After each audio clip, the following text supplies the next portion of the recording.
Bonjour, on se retrouve dans cette vidéo pour commencer le chapitre 13. Alors ce chapitre 13, il est dans la suite des chapitres 8 et 12 parce qu'on continue donc l'examen des probabilités. Alors pour faire le rappel, au chapitre 8, donc, que l'on a fait il y a quelques temps déjà, on s'était intéressé à des probabilités sur un univers fini. Au chapitre 12 que l'on vient de terminer, on s'était intéressé à des probabilités sur un univers quelconque. Donc ce chapitre 12 généralise donc tous les résultats du chapitre 8. Et donc dans ce chapitre 13, on met en œuvre tout ce que l'on a vu au chapitre 12. Donc je pense principalement aux notions de variable aléatoire, d'espérance et de variance qui seront centrales ici, pour nous permettre donc d'examiner des situations qui sont un peu plus intéressantes que des situations un peu, on va dire, un peu abstraites que l'on a pu rencontrer au chapitre 12. Donc ce chapitre 13 est donc plus simple, même beaucoup plus simple, parce qu'on va faire des choses plus concrètes qu'avant. Voilà donc pour l'introduction. Donc dans ce chapitre, en fait, on va cataloguer un certain nombre de variables aléatoires qui sont à votre programme. Qu'est-ce que ça veut dire étudier une variable aléatoire? Ça veut donc dire donner son support, donner son espérance, donner sa variance, et si possible, reconnaître des situations concrètes au cours desquelles on peut les utiliser, c'est-à-dire modéliser la situation. Voilà. Alors on passe directement au paragraphe numéro 2 qui concerne donc les lois usuelles finies. Alors dans ce paragraphe numéro 2, on est donc sur un univers fini. Et donc au final, toutes les notions que l'on a vues, donc je pense principalement à la notion d'espérance et de variance, renvoient plus au chapitre 8 où les variables aléatoires où les univers étaient finis, qu'au chapitre 12 où les variables aléatoires étaient quelconques. On passe directement à la loi certaine. Alors la loi certaine, qu'est-ce que c'est? La loi certaine, donc d'après la définition de point 1, c'est une variable aléatoire qui ne prend qu'une seule valeur. Alors vous voyez directement que cette variable aléatoire n'a pas beaucoup d'intérêt. Pourquoi? Tout simplement, il n'y a pas de probabilité. Vous êtes en train de jouer à un jeu qui vous donne toujours le même résultat. Donc il n'y a pas de probabilité. Mais bon, on va quand même l'étudier. Alors c'est donc la variable aléatoire qui a au petit oméga de grand oméga renvoie toujours la même valeur. À partir de là, quelle est son espérance? On rappelle, la formule de l'espérance, c'est la somme des x p2 grand x égale x. Bien, ici, elle ne prend qu'une seule valeur. Donc c'est la valeur que prend votre variable aléatoire fois la probabilité qu'elle prenne cette valeur. Donc ça fait a fois 1, ça fait a. C'est extrêmement logique. Si vous prenez tout le temps la même valeur, quelle est la moyenne? C'est cette valeur. On passe à la variance. D'après la formule de Koenig-Huygens, la variance, c'est l'espérance de x au carré moins l'espérance de x au carré. Alors, on avait vu au chapitre 12 que les notions d'espérance et de variance n'étaient pas tout le temps définies. Ça veut dire qu'une variable aléatoire pouvait admettre, comme pouvait ne pas admettre, d'espérance ou de variance. Là, donc au moins dans la première partie de ce chapitre, toutes les variables aléatoires sont finies, donc toutes les sommes qui apparaissent dans l'espérance et dans les variances sont des sommes finies. Donc nécessairement une somme finie a une valeur, il n'y a pas de problème de convergence. Donc on renvoie plus au chapitre sur les sommes qu'au chapitre sur les séries. Donc c'est pour ça que je ne me pose pas la question de savoir si on en admet ou pas, elle en admet une. Alors, x au carré prend quelle valeur? X prend la valeur a, donc x au carré prend la valeur a au carré. Quelle est l'espérance à partir de là? A au carré moins l'espérance de x au carré, donc ça vous fait 0. Et ce résultat est extrêmement normal. On avait vu que la variance, c'était une mesure de la dispersion par rapport à la moyenne. Autrement dit, plus la variance est élevée, plus la variable aléatoire prend des valeurs qui peuvent être éloignées de sa moyenne, et inversement, plus la variance est petite, plus d'une certaine façon la variable aléatoire prend des valeurs qui sont près de la moyenne. Là, vous voyez, la variance elle est nulle, donc d'une certaine façon, la variable aléatoire ne prend pas de valeur en dehors de sa moyenne, donc on retrouve bien le fait que la variable aléatoire elle est constante. Voilà. On ne va pas passer plus de temps sur cette variable aléatoire là, puisqu'elle n'a pas d'intérêt. pas trop en tout cas. On va directement passer au paragraphe suivant, donc au paragraphe 2.2 qui concerne les lois uniformes. Alors, on a déjà rencontré ce genre de loi. Pensez par exemple à un lancer d'un dé équilibré à 6 faces, le jet d'une pièce équilibrée, etc., etc. Alors cette fois-ci, on ne se place plus forcément avec des dés à 6 faces, mais on s'autorise des dés avec un nombre de faces, on va dire quelconque. Donc x de oméga, c'est 1n. Pareil, on rappelle que pour définir une variable aléatoire, on a besoin de son support, donc ce qu'on vient de donner, et pour chaque valeur dans le support, il faut préciser la probabilité. Alors, uniforme, ça veut donc dire que toutes les valeurs sont équiprobables. Voilà, donc pensez à un dé équilibré à 6 faces, sauf ici on s'autorise un dé équilibré à n faces. Et on la note, x c'est cette petite flèche là avec un crochet à gauche, ça s'appelle donc suivre. On lit donc x suit la loi uniforme sur l'intervalle 1n. Alors, proposition, donc 2.2, oui, l'espérance et la variance. Alors, encore une fois, ma variable aléatoire, elle prend un nombre fini de valeurs, elle prend toutes les valeurs qui sont dans l'intervalle 1n. L'espérance et la variance existent. Ce ne sont pas des séries, ce sont des sommes. Donc, pas de problème là-dessus, il n'y a pas de problème de convergence. Alors, on va voir comment on peut calculer l'espérance. Alors, l'espérance, par définition, c'est la somme de k dans x de oméga des k p de x égale à k. Ah oui, mais votre univers image, c'est l'intervalle 1n. Donc, au final, votre somme, c'est une somme de k allant de 1 à n des k. P de x égale à k, on vient de le voir, P de x égale à k, ça vaut tout le temps 1 sur n. Donc le 1 sur n, eh bien, vous pouvez le mettre devant par linéarité. Et après, là, vous reconnaissez une somme connue. La somme de k allant de 1 à n des k, ça vaut n plus 1 sur 2. Et là, vous voyez que les n se simplifient, et il vous reste donc n plus 1 sur 2. Donc vous retrouvez le résultat annoncé. Alors, je ne vais pas faire le calcul de la variance, je vais quand même vous indiquer comment on peut le faire. C'est un peu plus pénible, mais ce n'est pas si difficile. Donc, pour calculer la variance, on part de la formule de Koenig-Huygens, qui vous dit la chose suivante. Encore une fois, je le répète, votre variable aléatoire prend un nombre fini de valeurs, elle admet nécessairement une variance. On verra un petit peu plus tard dans le chapitre des variables aléatoires qui prennent un nombre infini de valeurs, et là il faudra s'assurer de l'existence de la variance en vérifiant la convergence absolue d'une série. Là on a affaire à des sommes finies, il n'y a pas de problème. Alors, comment on fait pour calculer l'espérance au carré, l'espérance de x au carré? On utilise la formule du transfert. Ça c'est par la formule du transfert la somme de k de x d'oméga des k au carré p de x égale à k moins. Là, ça c'est l'espérance au carré.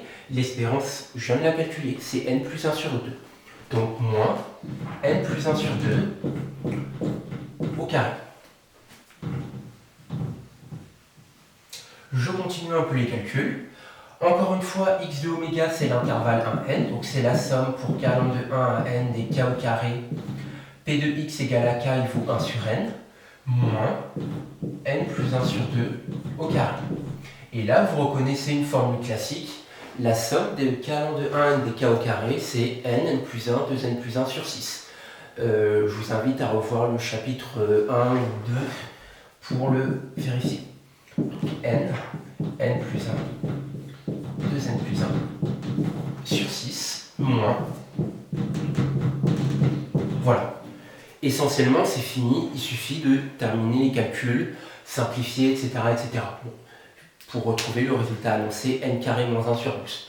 Donc, on retient comment on calcule la variance, parce qu'on aura l'occasion d'en refaire. On commence par dire que la variable aléatoire est finie, c'est-à-dire qu'elle prend un nombre fini de valeurs, en tout cas dans ce cadre. On utilise la formule de Koenig-Huygens, et après on calcule le moment d'ordre 2, Bon, bah, ici on a de la chance parce qu'on sait calculer la somme. On aura peut-être un peu moins de chance plus tard. Mais bon. Voilà pour ça. Alors, pour parler un petit peu de la méthode 2, quand est-ce qu'on croise des lois uniformes? Eh bien, vous allez rencontrer des lois uniformes quand vous allez avoir des groupes de mots du type pièce équilibrée, boule indiscernable touchée, ou alors dééquilibrée, enfin bon, bref, dès que vous avez quelque chose où toutes les issues ont la même probabilité d'arriver. Voilà. On va passer directement à l'exemple 1 et on va passer directement à la question 2. Donc, le but dans cette question 2, c'est d'étudier un jeu faisant intervenir. Alors, un jeu propose les gains algébriques suivants en euros qui sont tous équiprobables. Alors, gain algébrique, ça veut donc dire que vous pouvez gagner comme vous pouvez perdre.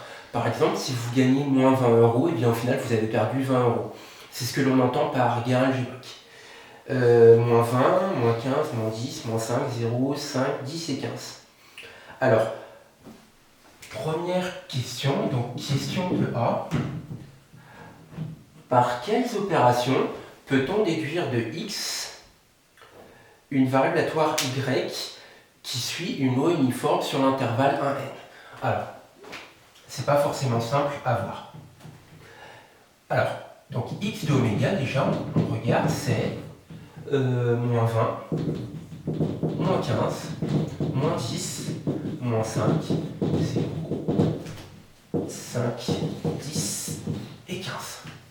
Alors, on n'est pas vraiment en présence du lot uniforme, tout simplement parce que le lot uniforme, en tout cas, on doit essayer de se placer sur un intervalle du type 1n. Qu'est-ce qu'ils ont en commun, tous ces nombres?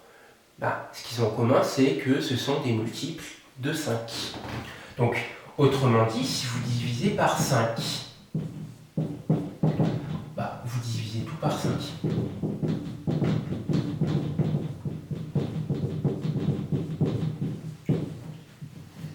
Maintenant, vous voulez vous ramener à une loi uniforme sur l'intervalle 1n.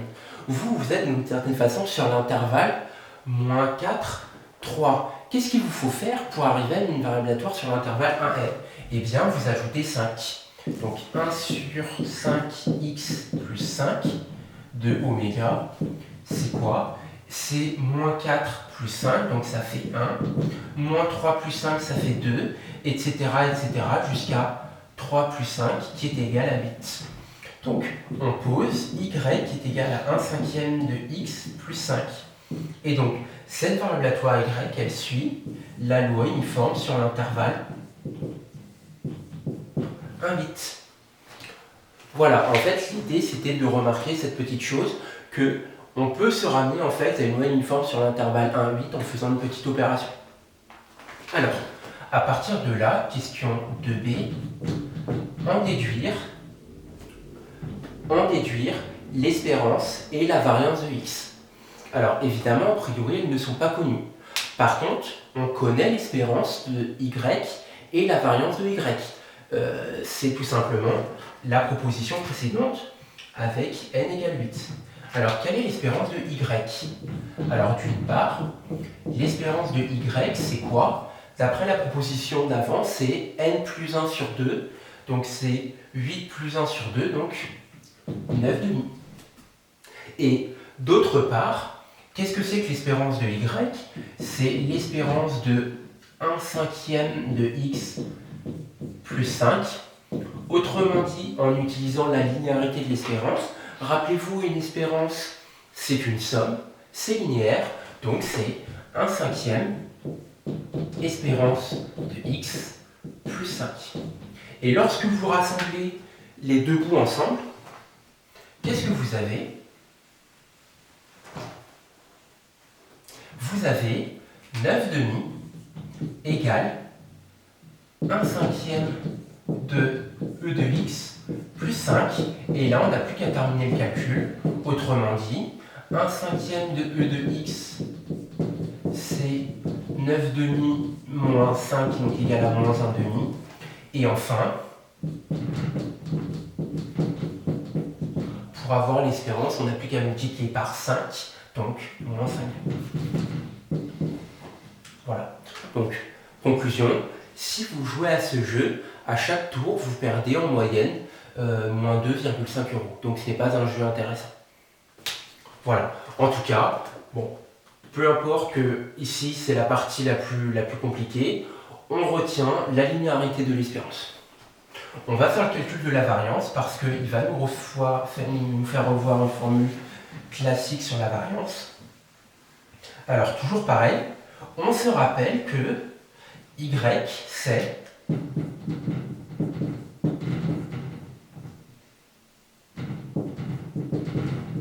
alors variance de y. Eh bien, on rappelle que y elle suit la loi uniforme sur l'intervalle 1,8. Donc, d'après la proposition précédente, la variance, c'est n au carré moins 1 sur 12. Donc, 8 au carré, 64 moins 1, 63. 63 douzièmes. Voilà. Et d'autre part, la variance de y, c'est la variance de, je remplace y par son expression. Et ça, je vous rappelle une formule. La variance de ax plus b, si x est une variable aléatoire, c'est a carré, variance de x. Attention, vous n'avez pas de plus b et vous avez un a au carré. Donc ici, vous avez bien la variance de ax plus b, donc vous avez 1/5 au carré qui vous fait donc 1 sur 25, variance de x. Voilà. Et comme tout à l'heure, vous en déduisez que ces deux quantités-là sont égales. Donc 1 sur 25, variance de x est égale à 63 douzièmes. Autrement dit, la variance de x vaut 63 fois 25 sur 12. Et je ne fais pas le calcul parce qu'il n'a aucun intérêt. Donc, on retient surtout cette formule de la variance. On retient la linéarité de l'espérance et on retient la formule qui nous permet de calculer la variance.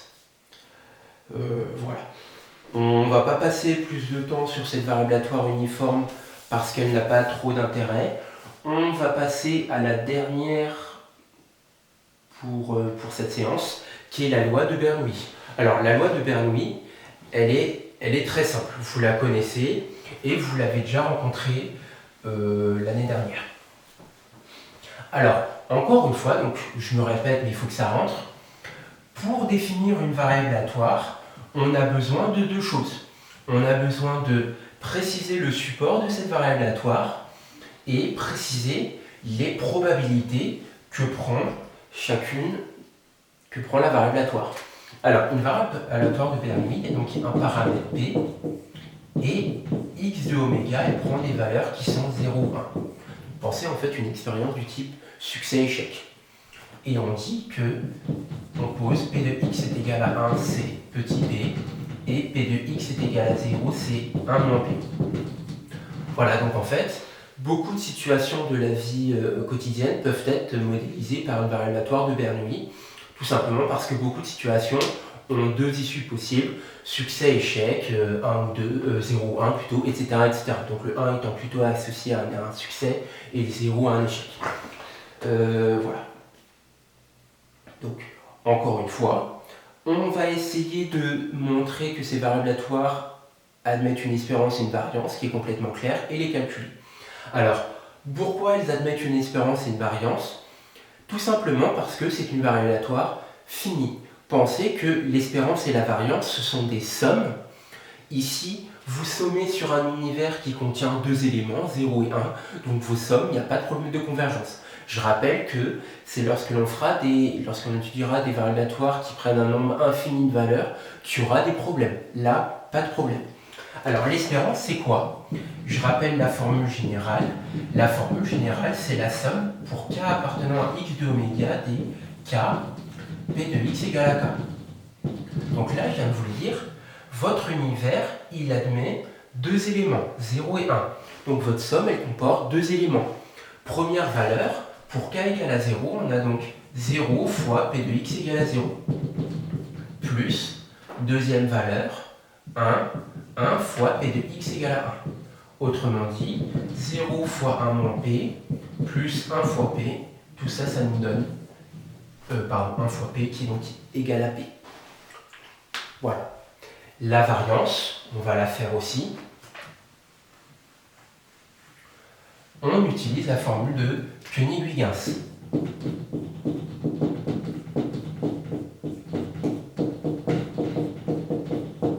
Encore une fois, je le répète, mais ici, votre variatoire elle est finie, il n'y a pas de problème.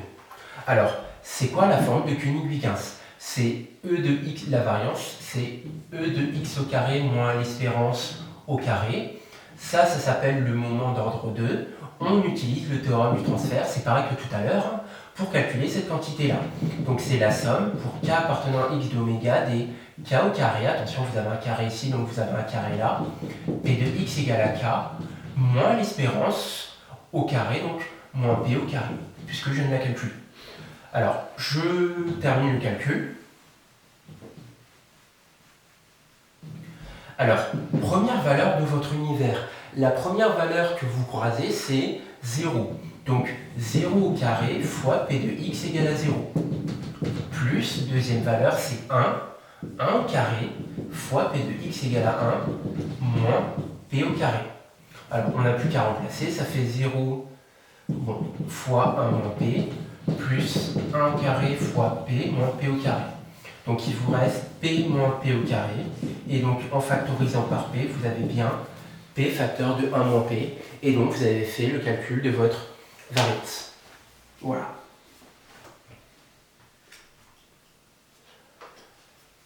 Alors, on va passer la méthode 4 que vous avez déjà vue en terminale. Hein. Bon, on va en dire un mot quand même. Quand est-ce qu'on modélise une expérience, quand est-ce qu'on reconnaît une loi de Bernoulli? C'est quand il y a deux issues possibles. À vous ensuite de faire vraiment la bonne phrase. Donc, par exemple, pensez à un dé, pile ou face, succès, échec, enfin bref, ce genre de choses. On va faire l'exemple 2, question 2.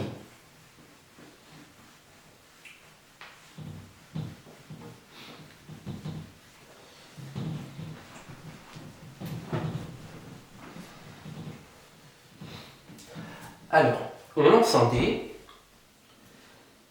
Donc là, vous voyez, il n'y a pas d'erreur, mais j'aurais dû mettre on lance un dé équilibré à 6 faces. J'aurais dû être plus précis. Bref.